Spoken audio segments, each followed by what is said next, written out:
Greetings, fellow humans, and welcome to the Renaissance Yorkshireman podcast.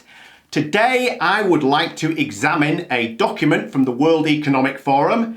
It's called Davos Manifesto 2020, the universal purpose of a company in the fourth industrial revolution. It's by Klaus Schwab, who is the founder and executive chairman of the World Economic Forum, and he's an economist. Tomorrow, I'm going to talk about some of the failures of the study of economics, specifically about rational economic man and the Kuznets curve, but I'm leaving those till tomorrow. But I think it's fair to say that most economists are absolutely delusionists. They're living in denial because they base much of their analysis and their conclusion on assumptions which are wrong. If you start with incorrect assumptions and you build models with them and reach conclusions, your models and your conclusions will be wrong. Perhaps you've been in a classroom or a lecture hall and your lecturer or your teacher has said something along the lines of economics, art or science, discuss. And then your lecturer or your teacher put you into small groups, you discussed it in your group. One person got up from the group and said, we believe it's a science because blah, blah, blah, blah, blah. And another group got up and said, we believe it's an art because blah, blah, blah, blah, blah. Spoiler alert, it's neither an art nor a science, it's a pseudoscience. And I'll explain exactly why tomorrow, but this is my position. Let's dive into the document. So it's got three sections, A, B, and C. Part A is split into 5 subcategories. So let's have a look. So A1, a company serves its customers by providing a value proposition that best meets their needs. Yeah, more or less. It accepts and supports fair competition and a level playing field. It has zero tolerance for corruption. Klaus, are you on drugs?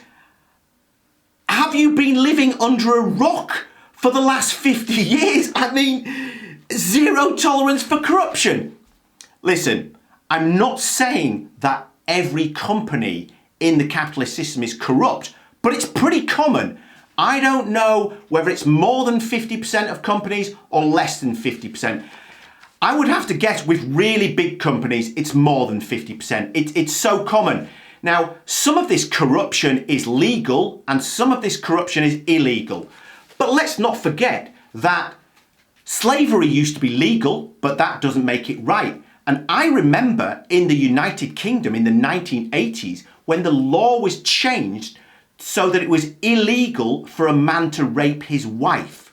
So I can remember when it was actually legal in the United Kingdom of Great Britain and Northern Ireland for a man to rape his wife. So legality does not mean morality. In any case, corruption is endemic in the capitalist system. So he carries on. It keeps the digital ecosystem in which it operates reliable and trustworthy. It makes customers fully aware of the functionality of its products and services, including adverse implications or negative externalities. Well, Klaus, I'm glad you mentioned negative externalities because I mentioned them quite extensively in my book, The Tao of Sustainable Development, A New Post-Capitalist Paradigm. So here's my critique of capitalism in a very simple form. And actually, it is quite simple. Capitalism does not carry out a true cost accounting of all negative externalities and positive externalities. If it were to carry out a true cost accounting of all positive and negative externalities, we would see that overall there are more negative externalities. Therefore, capitalism is fundamentally flawed. That's essentially my argument, but I do go into quite a lot of detail in my book. To be completely clear, I'm not an anti-capitalist, I'm a post-capitalist. There are many aspects of capitalism that work extremely well, and I've benefited from many of those aspects. So it's not like everything about capitalism is wrong. There are many good and functional parts of capitalism. One of the reasons I'm a post-capitalist, or a Game B enthusiast, whichever way you want to put it, I believe that we can, in fact, cherry pick the functional parts of capitalism while binning the dysfunctional parts. That's my argument in a nutshell. Let's carry on. Part A2. A company treats its people with dignity and respect.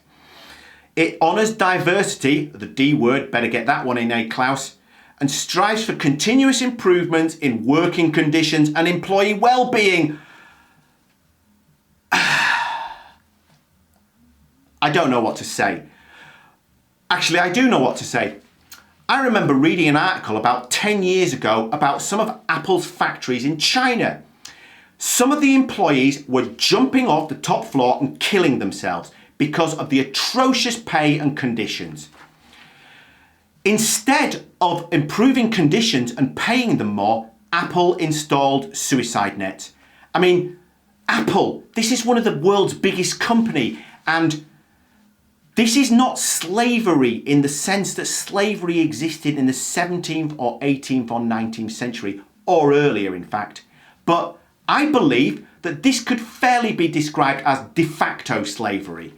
It's economic slavery, using finances to do it instead of keeping people actually chained up. And now let's give another example, because why not? Examples are good. Amazon. Jeff Bezos, last year, there was one day where he made $16 billion in one day from the labour of the workers of Amazon. In Amazon's warehouses, the employees have to piss in a bottle. They can't even take the time to go to the toilet to take a piss. And this man, Klaus Schwab, this economist, has the cheek to say it strives for continuous improvements in working conditions and employee well-being. I mean, really, come on. A3. A company considers its suppliers as true partners in value creation. It provides a fair chance to new market entrants. Do you actually believe this, Klaus Schwab? I mean, really? Do you?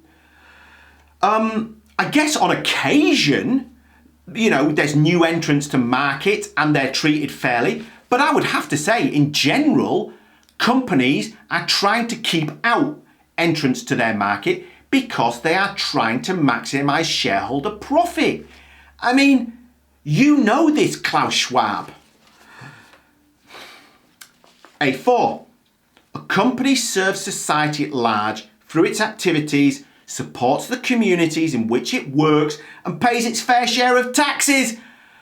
Klaus Schwab, have you seen what's happened to company tax rates since the beginning of the 1980s when Reagan and Thatcher got in? I mean, that was 40 years ago. Compare the tax rates paid when they were first elected to now. And you're talking about companies paying their fair share of taxes? I mean, what's going on? Did I fall into an alternate reality and nobody told me? Did the rest of the human race drop acid and nobody told me? I mean, how can anyone take this man, Klaus Schwab, remotely seriously? It ensures the safe, ethical and efficient use of data. What, like Facebook and Cambridge Analytica? Part B. A company is more than an economic unit generating wealth.